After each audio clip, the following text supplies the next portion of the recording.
Bienvenidos al Cerebro del Marciano Emprendedor.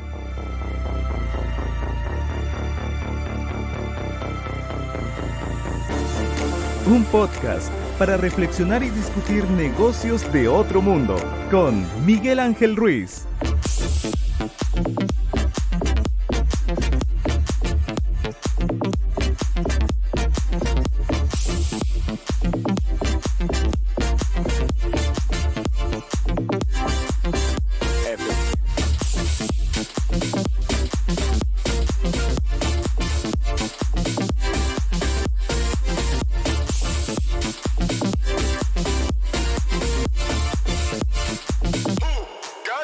Epic.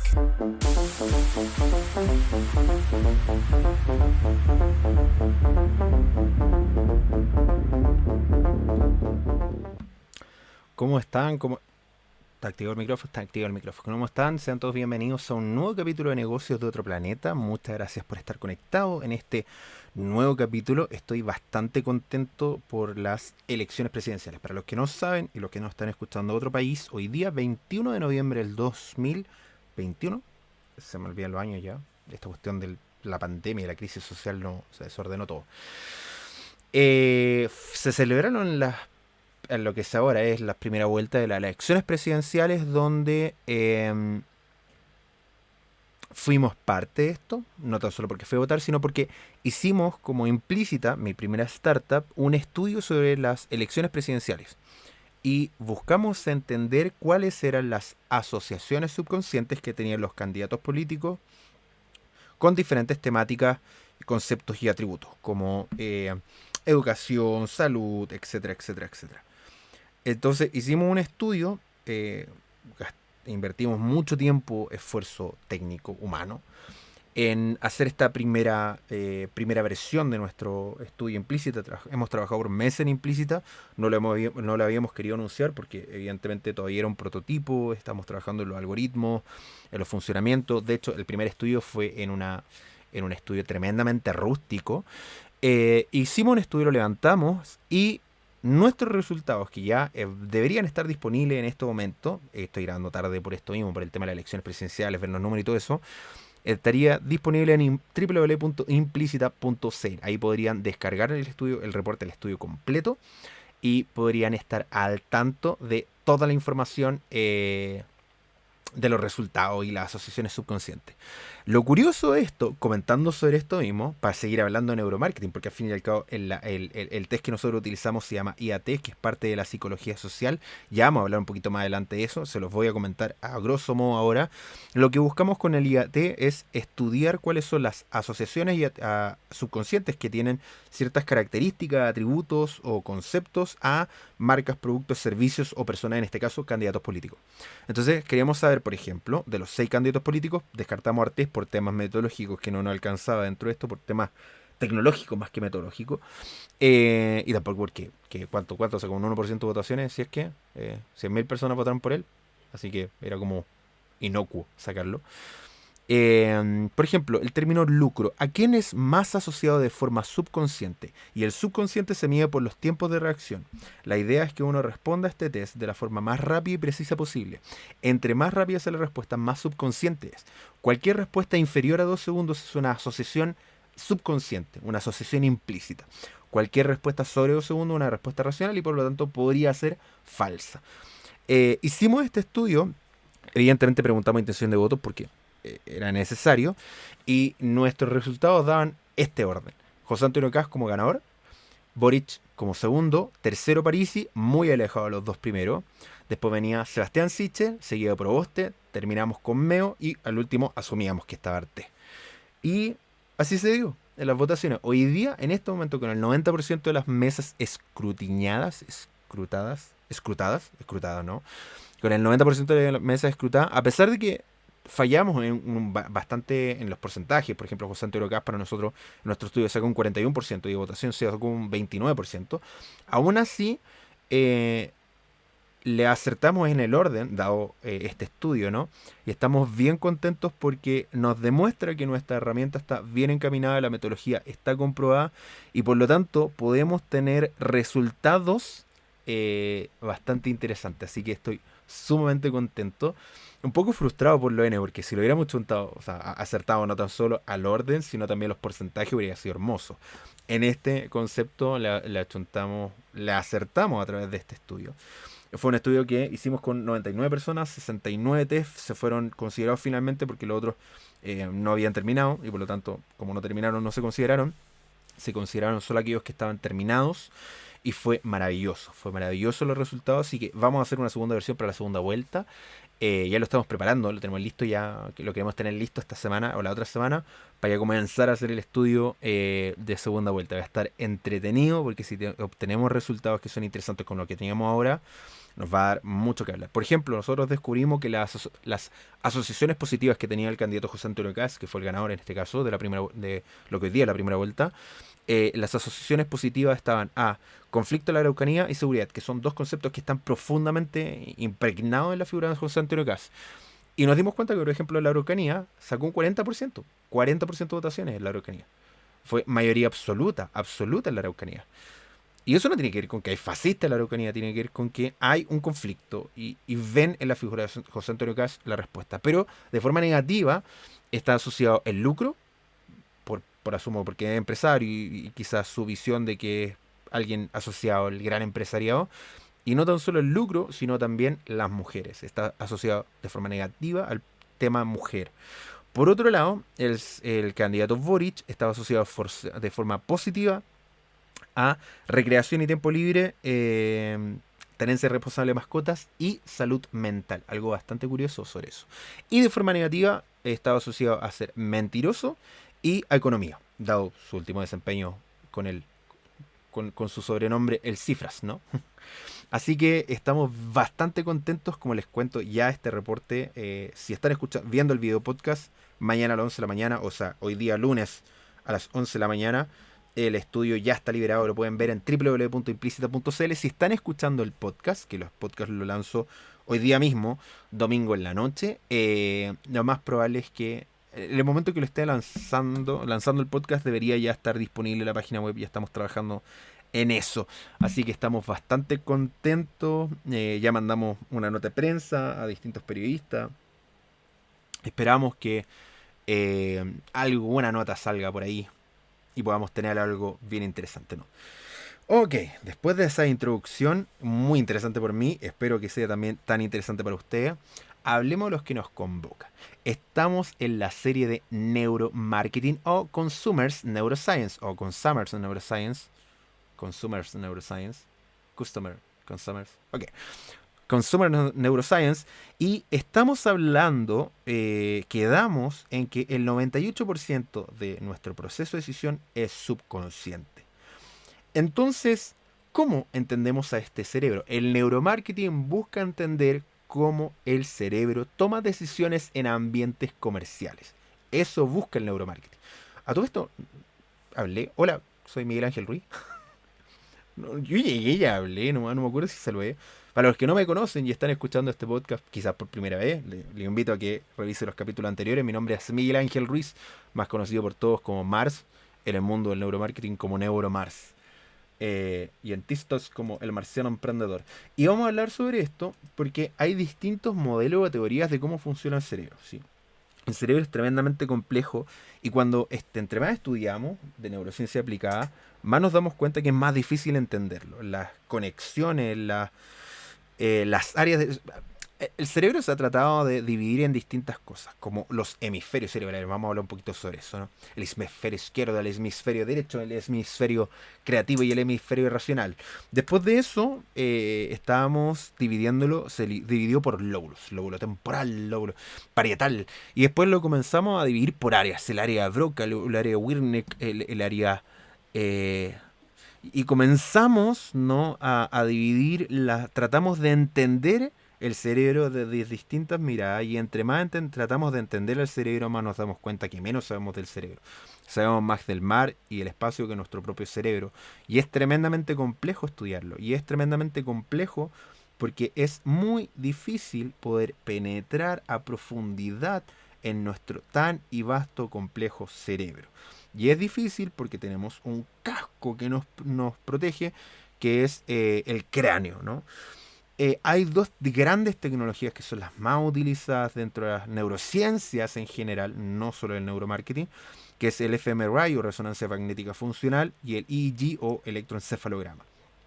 El electroencefalograma tiene precisión a tiempo, pero con muy poca profundidad, habiendo herramientas que llegan a los 10 centímetros con suerte bajo el cuero cabelludo, que eso es como lo más profundo que pueden llegar, y por lo tanto áreas más emocionales y profundas de nuestro cerebro están fuera del alcance de los electroencefalogramas o los EEG o EEG. Por otro lado tenemos la resonancia magnética funcional o el fMRI, que tiene una precisión específica e incluso a profundidad del cerebro, pero con diferencias en tiempo que son para la neurociencia aplicada y para modelos de nuestro cerebro asquerosas. Cuando tenemos 1 o 2 segundos de diferencia de una acción en un cerebro, o sea, cuando se ilumina una parte de nuestro cerebro y lo podemos leer con 1 o 2 segundos de retraso, es mucho tiempo, porque el cerebro en milésimas de segundo tiene activaciones sinápticas y por lo tanto entender a nuestro cerebro es tremendamente complejo, y tenemos teorías que buscan explicarlo. Hay una teoría que es la más popularizada en el mundo del neuromarketing. Tengo un artículo que lo publiqué por ayer, el 2017, cáchense, 2017, hace 4 años, donde hablo de las distintas teorías del cerebro. La más conocida y más popularizada por algunos es la teoría de los 3 cerebros. Una teoría, o conocida también como el cerebro triuno, que fue propuesta por Paul MacLean en 1952. Comprenderán que ya han pasado más de 60, 70 años de esta teoría, así que es poco añeja, donde habla de que hay 3, o que el cerebro evolucionó desde nuestra área más reptil, más primitiva, que está a cargo de los instintos, la supervivencia, alimentación, dominación, poder, la defensa, la protección y reproducción. Después terminó evolucionando, ¿no?, a un segundo cerebro, un cerebro límbico, que controla el sistema nervioso, en el cual se encuentran las emociones, los miedos, las sensaciones, las motivaciones y el aprendizaje. Y un tercer cerebro que ya tiene que ver con el omidio, o el homo, ¿no?, que es el córtex, ¿no?, sobre todo con el neocórtex, que es lo más del Homo sapiens, ¿no?, que está asociado a la razón. Y por lo tanto tenemos estos 3 cerebros, ¿no?, el cerebro primitivo, reptiliano, o el cerebro reptil, el cerebro emocional o el sistema límbico, y el cerebro racional. Y es súper atractivo y sumamente fácil de explicarlo. El problema es que nos damos cuenta de que no funciona así. No tenemos un reptil dentro de nuestro cerebro, no tenemos un mamífero dentro de nuestro cerebro, y nuestro cerebro es mucho más complejo que una teoría tremendamente sencilla que simplifica de forma brutal cómo funciona nuestro cerebro. Es bastante popular, pero muy poco efectivo. Hay otra teoría sobre la archiconocida, los hemisferios cerebrales. Y existen varias interpretaciones sobre estos conceptos de los 2 cerebros, ¿no? Se habla de la racionalidad y la creatividad, que es un concepto bastante antiguo y bastante simplificado. De hecho, nosotros que hemos tratado de entender la creatividad, nos damos cuenta que la creatividad real no está en un hemisferio, no es en el lado derecho, en el lado creativo, sino que tiene que ver con la interacción de ambos hemisferios. De hecho, las conexiones creativas normalmente están en el centro de nuestro cerebro, donde interactúan ambos hemisferios, donde se conectan. Y en la conexión de ideas es donde nace la creatividad, no en un área específica de nuestro cerebro. A pesar de que sí, sabemos que hay áreas asociadas a los hemisferios, por ejemplo, el área de Broca o de Wernicke, que está en ciertas partes de nuestro lado izquierdo, que procesan el lenguaje, ¿no? Y que cuando tenemos, por ejemplo, un ictus en alguno de nuestros hemisferios, perdemos ciertas capacidades como la de hablar o comprender. Hay cierta laterización de actividades, pero no significa que tengamos cerebros laterales y que podamos hacer un estudio para ver si tenemos un cerebro más creativo, más racional, o tenemos un perfil más de izquierda o de derecha en base a nuestros hemisferios. La verdad es que es una teoría muy antigua, muy sencilla, muy simple y muy falsa, al igual que la teoría de los 3 cerebros. La teoría de los 3 cerebros del cerebro triuno. Hay otra teoría desarrollada por el psicólogo y neurocientífico Daniel Kahneman, fue desarrollada en el 2002 en su libro Pensar rápido, pensar despacio, donde habla sobre un modelo de cómo explicar el funcionamiento cognitivo de nuestro cerebro. Y él dice claramente, quiero ser súper claro en esto y súper tajante, no tenemos 2 sistemas de procesamiento cognitivo en nuestro cerebro. Funcionamos como si tuviéramos dos sistemas de procesamiento cognitivo. Es una forma de explicar, es un modelo teórico que nos permite entender el funcionamiento. No significa que hayan dos seres trabajando en nuestro cerebro, ¿sí? Quiero ser sumamente específico. Y este modelo habla sobre el slow thinking y el fast thinking. Y está pensado entonces al pensamiento rápido racional y al pensamiento lento racional, pensamiento rápido inconsciente, subconsciente, irracional, una respuesta implícita, rápida a cómo funciona nuestro cerebro. Entonces, esto busca entender, ¿no?, de cómo este modelo trata de explicar las decisiones irracionales que tomamos los seres humanos. Así que hay otra teoría que es sumamente interesante, que se las quiero mencionar, que tiene que ver con la asimetría del córtex prefrontal. ¿Sí? ¿Por qué es tan interesante esto? Porque a pesar de que nuestro cerebro es el 2% de la masa corporal, gasta alrededor del 25% de nuestra energía calórica. Así que entender nuestro cerebro es tremendamente importante. Y esta teoría de la simetría del córtex prefrontal o la asymmetric frontal cortical activity es una teoría nueva sobre la especialización de los hemisferios cerebrales que tiene que ver con el córtex prefrontal.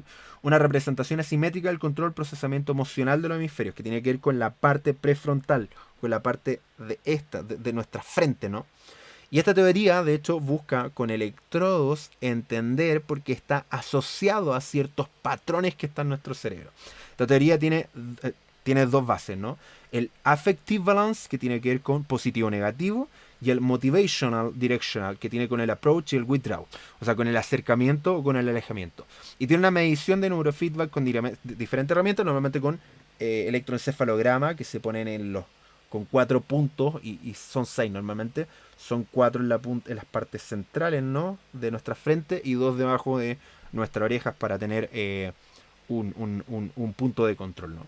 El córtex prefrontal está asociado con la función ejecutiva, con el razonamiento, estableciendo metas, involucrando la formación de planes, comportamiento, la toma de decisiones, expresión de la personalidad. Y entonces lo que busca esto es evaluar con emociones positivas en el sector izquierdo y emociones negativas en el sector derecho. Y por lo tanto podemos evaluar el desempeño con el electroencefalograma, el desempeño cognitivo, por ejemplo, un producto de una campaña, a través de evaluaciones positivas o negativas. Y también con la dirección motivacional, que es la motivación de acercamiento, cuando tenemos emociones positivas y expectativas positivas, experiencias positivas. O en el sector izquierdo, la motivación de retracción o de alejarnos cuando tenemos emociones negativas. Entonces, cuando podemos, a través de esto, ¿no?, medir si tengo emociones positivas y me quiero acercar hacia un estímulo, quiero consumir un producto, quiero ver esa campaña, estoy motivado a acercarme o a alejarme o a sentir emociones negativas. Y con esta teoría nosotros podemos hacer un estudio de electroencefalograma muy sencillo para medir los perfiles de comportamiento de distintos productos, marcas, campañas, servicios en el cerebro de los consumidores. Maravilloso. O sea, con el electroencefalograma de 6 electrodos o de 6 piezas, podemos entender la dirección motivacional y emocional que tiene un producto, servicio, marca en el cerebro del consumidor. Algo maravilloso. Entonces, hagámosle doble clic a la teoría de los dos sistemas de procesamiento cognitivo de Daniel Kahneman, o la teoría del pensar rápido y pensar despacio. De hecho, una salvedad, ¿no? Hay una investigación que se las voy a dejar en el podcast y en el video podcast, de una revisión de más de 40 años de investigación de cómo funciona la cognición de los reptiles.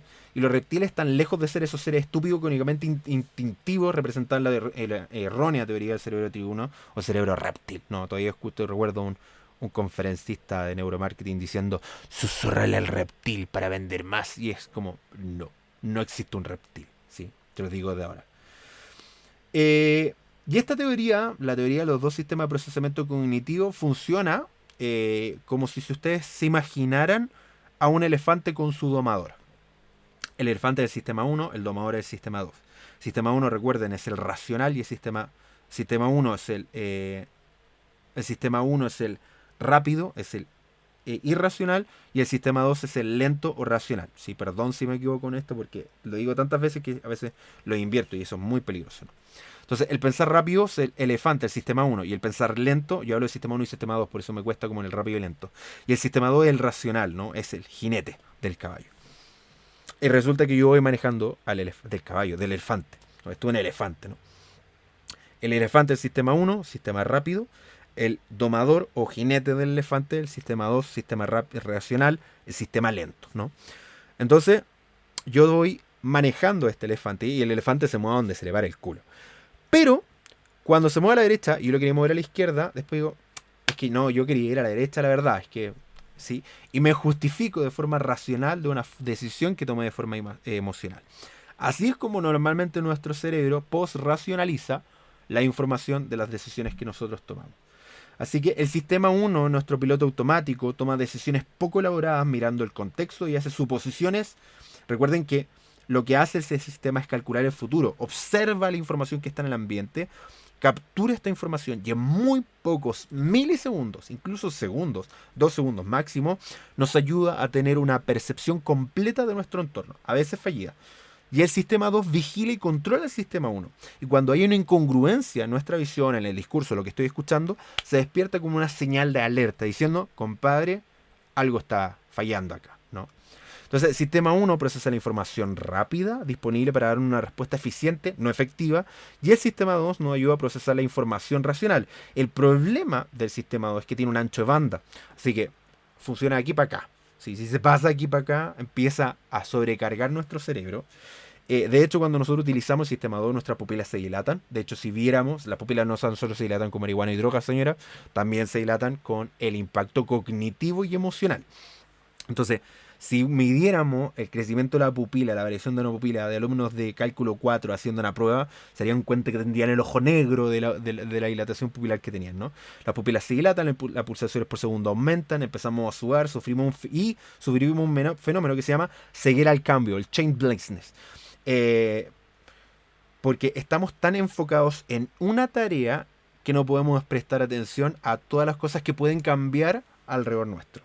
Por eso nuestro sistema 2 o lento no es muy eficiente que digamos, y entre más pensamos, de peor calidad en la decisión que tomamos. Entre más pensamos algo, más la cagamos, ¿sí? Lo importante no es cuánta información tengo, sino de qué calidad la información que tengo. Entre más me informo, más me infoxifico y menos decido. La decisión tiene que ver netamente con una racionalización, ¿sí? De la información, pero de forma precisa. Es sumamente importante tener información específica, precisa, veraz. No mucha información, sino poca muy buena, ¿sí? Voy a abrir ahora... vamos a seguir con la presentación, ¿no? Que tengo una presentación que es mi torpedo. Lo interesante de esto es entender entonces cómo estos dos sistemas, el sistema rápido, el sistema lento, el sistema que nos lleva a actuar y el sistema que nos hace pensar, funcionan en la toma de decisión de compras.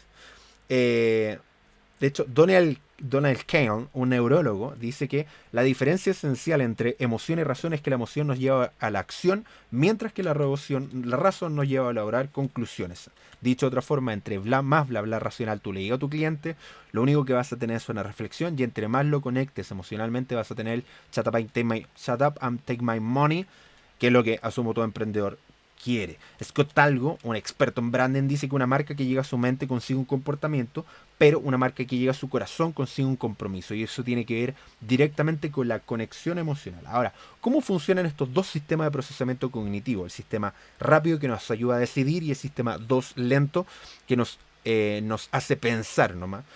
¿Cómo funciona dentro de un proceso de decisión de compra? Se los voy a explicar. Hay 3 factores principales que nos ayudan a tomar una buena decisión. Primero, entiendo para qué es y para qué me sirve el producto. Si lo entiendo, continúo en sistema 1, ¿sí? De forma rápida, no implícita, no lo pienso. Si no lo entiendo, no lo comprendo o no entiendo para qué me sirve tu producto y servicio, entro a sistema 2, empiezo a reflexionar y ahí nos entrampamos.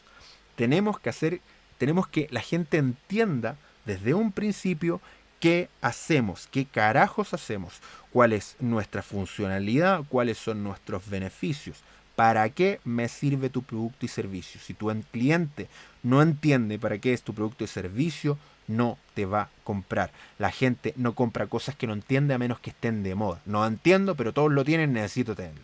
Segundo, primer factor, entiendo para qué es y para qué me sirve el producto. Segundo, ¿qué emoción me genera? ¿Me genera una emoción positiva? Lo compro. ¿Me genera una emoción negativa? No lo compro. A pesar de que hay ciertas excepciones. Hay emociones negativas, como por ejemplo la nostalgia, que está basada en la tristeza, una emoción negativa, que activan la compra, por ejemplo, de figuritas, de vinilos o de productos que son de la retrocultura o de la protocultura. No, no es protocultura, es la cultura arcana, ¿no? Cualquier cosa que sea nostálgico, cosas, por ejemplo, en mi caso, de los 90, gente que nació en los 80, 70, 80, cosas que vio en su juventud, en su niñez, juguetes, figuritas que no se podía comprar cuando era niño, pero ahora sí se puede comprar, figuras que fueron lanzadas en el 98 cuando no tenía plata comprarlo, pero ahora que soy adulto las colecciono, ¿no? Entonces, si es, con algunas excepciones, si es positiva la emoción que siento, lo compro. Si es negativa la emoción que siento, no lo voy a comprar. Si voy a un lugar y me siento maltratado y siento pena, tristeza o ira, no voy a volver a repetir mi experiencia de compra. Si por el contrario me siento sorprendido de forma positiva, si me siento alegre, si me siento satisfecho, si me siento indulgente, si siento que me trataron como rey, evidentemente estoy dispuesto a repetir la experiencia. Así que si es una emoción positiva, la recuerdo. Si es una emoción negativa, sí lo voy a recordar, pero no voy a querer repetir. Así que, si es una emoción positiva, continúo comprando. Si es una emoción negativa, normalmente la venta se cae. Tercero, me genera una recompensa o logro identificar la recompensa. Si la encuentro y la considero, continúo en sistema 1. Si no, caigo en sistema 2. Cuando caemos en sistema 2, normalmente hay un proceso explícito y hay una contradecisión donde hablamos que el precio no es muy bueno, no es tan práctico, la necesidad no la necesito, el tiempo de despacho. No, cuando hay algo que quiero comprarlo y me calienta, me lo compro y me importa un comino cuánto se mueren en despacharme. Sí, por eso hay gente que se compra cosas en el AliExpress a $1, ¿no? Cositas que se quiere comprar y está dispuesto a esperar 2 meses a que le lleguen, ¿no? Y cuando estamos en sistema implícito, implícitamente hay una decisión de tomada, porque una emoción es una decisión emocional instintiva. Por el otro lado tenemos una decisión lógica, analítica, racional. Cuando entendemos entonces estos tres factores, podemos crear un discurso de venta o una campaña que explique para qué es y para qué me sirve el producto y genere emociones positivas y aparte le logre recompensar de alguna otra forma. Se siente recompensado, ¿sí? ¿Cómo hacer que la gente se sienta recompensado? Tremendamente sencillo. No concentrarse en el producto y servicio. Les voy a dar un caso real. Los dentistas. Los dentistas normalmente venden bracket. A la gente no le gusta ponerle bracket. No conozco a nadie que se sienta feliz de tener que ponerse bracket. Nadie dice, me tengo que poner bracket. Todos los meses me van a ajustar los dientes, no voy a poder comer bien, me van a doler, voy a sangrar, lavarme los dientes va a ser un culo. ¡Yay, qué divertido! Quiero bracket. Nadie lo dice. Lo que la gente quiere es una sonrisa perfecta, sin imperfecciones, sin dientes chuecos. Una sonrisa Pepsodent, como se conocía en su momento en esa campaña. Una sonrisa perfecta. Así que yo no quiero los brackets, quiero la sonrisa perfecta. Yo no quiero el producto que tú vendes, que es el bracket, o yo mi conocimiento como profesional. Yo quiero lo que obtengo, que son la sonrisa perfecta, el poder sonreír de forma que me sienta cómodo. Los implantes, ¿sabes lo que significa un implante dental? Te sacan lo que queda de la pieza, te perforan con un taladro, te insertan un soporte de titanio, te atornillan literalmente un tornillo. Sobre ese tornillo te crean una pieza dental que se llama, esa parte se llama rehabilitación, ¿no? Con una corona o de metal o de circonio o metal cerámico o de la otra que no me acuerdo que son plásticas, que son momentáneas. Literalmente te entierran un taladro. ¿A quién mierda le parece interesante que le entierren un taladro en la boca? ¿Quién en su sano juicio dice, lo quiero? ¿Qué es lo que quiero? Poder sonreír sin que se vea que me falta un diente. Poder comer sin que alguien diga, oh, te falta un diente. Poder hablar con otra persona sin que note que me falta un diente. Yo lo que quiero es la libertad de poder volver a hablar con alguien, de poder comer tranquilo, de poder sonreír. No el pinche implante. Por lo tanto, dejemos de concentrarnos en el producto y servicio y enfoquémonos en aquellos que estoy entregando, en la recompensa que voy a obtener al contratar o comprar tu producto o servicio. ¿Se está entendiendo? Sí. Entendamos entonces de que tenemos que entender cómo funciona nuestro cerebro de forma subconsciente. Y termino con dos términos. Primero, el proceso de decisión subconsciente. ¿Por qué es tan importante entender esto? Porque tenemos que entender cuáles son los factores y gatilladores reales que funcionan. Partamos, es que no que entiendan esto. Primero tenemos carencia. Las carencias son biológicas, son invariables. Yo necesito comer, ir al baño, tener sexo, dormir, moverme, movilizarme del punto A al punto B. Eso es una carencia, es una necesidad biológica normalmente inconsciente. Yo no soy consciente de que necesito algo hasta que ya es muy tarde.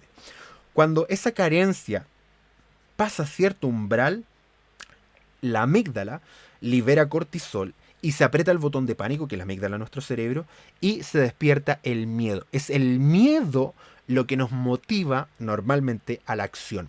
Cuando el miedo se activa la necesidad. Y la necesidad es la concientización de una carencia inconsciente. Por ejemplo, mi cuerpo y mi cerebro sabe cuánta cantidad de líquido debo tener en el cuerpo para poder funcionar bien. Lo sé, inconscientemente. Conscientemente yo no sé, pero mi cuerpo sí lo sabe. Cuando bajo cierto umbral, se despierta el botón de pánico en nuestro cerebro y empezamos a quedar secos de la boca. Eso ya normalmente es tarde, ¿no? Y ahí se despierta la necesidad, porque por fin soy consciente de mi carencia inconsciente. Mi carencia inconsciente es necesito líquido. Mi necesidad consciente es se me secó la boca, necesito satisfacer mi necesidad. Y eso genera la motivación de satisfacer la necesidad. Hablamos de carencia, hablamos de miedo, hablamos de necesidad y motivación. Eso me motiva a tener una acción, o a comprar un refresco o un líquido, o a beber un líquido que tengo en mi casa, o a consumir algún producto que tengo cercano, o ir hacia un lugar cercano. Y el último, y no menos importante, es el deseo. Y el deseo es el constructo social de cómo yo satisfago una necesidad. Si a mí me enseñaron cuando chico que cada vez que tenía sed me dan una Coca-Cola, cuando tengo sed tomo Coca-Cola, entonces en mi cerebro, de forma subconsciente, Coca-Cola igual sed. Si mi papá cada vez que tenía sed decía, tengo sed, me voy a tomar una cervecita, para mi cerebro, sed igual cerveza. Y replico el constructo social de cómo aprendí a satisfacer una necesidad. El deseo es lo único que puede construir el marketing y la publicidad. La necesidad y la carencia no se construyen, son invariables entre seres humanos. ¿Sí? Mi necesidad de transportarme desde el punto A al punto B es la misma. Todos los humanos la tienen. La motivación y el deseo es distinto. Yo puedo satisfacerlo moviéndome en Transantiago, o en transporte público, en metro, en un auto, en un Uber, en un deportivo, en una camioneta, en un auto súper lujoso y exclusivo. La necesidad es la misma. La forma o el deseo o la forma en que yo satisfago esa necesidad creada por el constructo social, político, cultural, económico, ambiental, familiar, publicitario de marketing, es el que yo construyo. ¿Sí? Los autos sirven para moverse. Si yo me muevo en un deportivo, en un ejecutivo, en un clásico, en un sedán, en una sub, en una camioneta, en un jeep, es la forma en cómo yo construí, ¿sí?, de forma personal, el satisfacer una necesidad. Las necesidades son invariables, los deseos se pueden construir, ¿sí?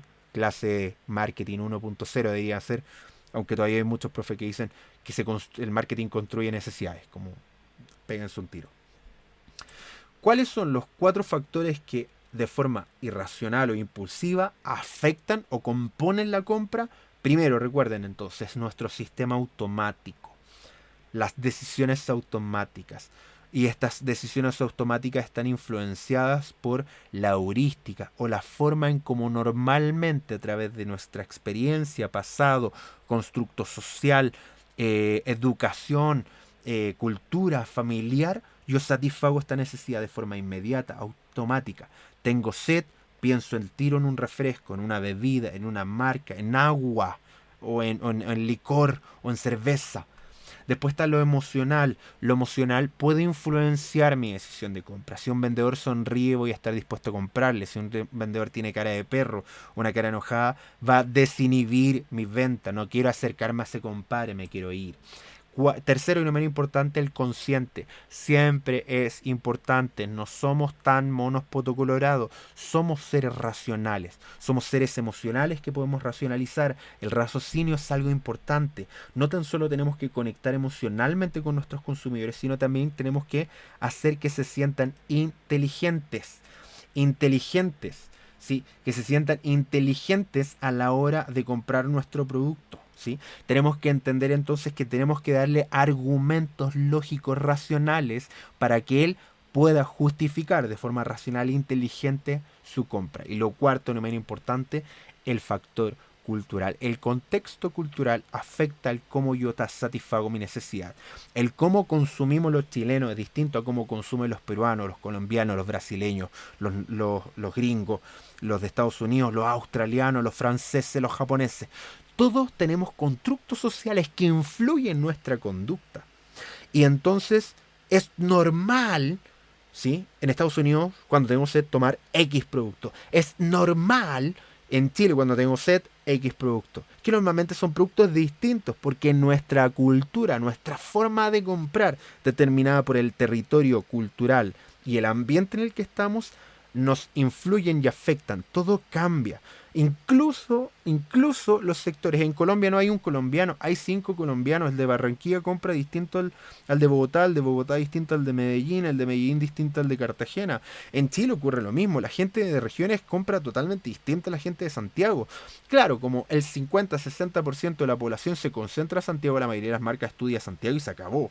Pero sí hay identidad cultural inherente en Arica, en Antofagasta, en Concepción, el orgullo penquista, en Magallanes, en Aysén, en la Patagonia, en el sur más austral. Hay cultura, hay contextos culturales distintos.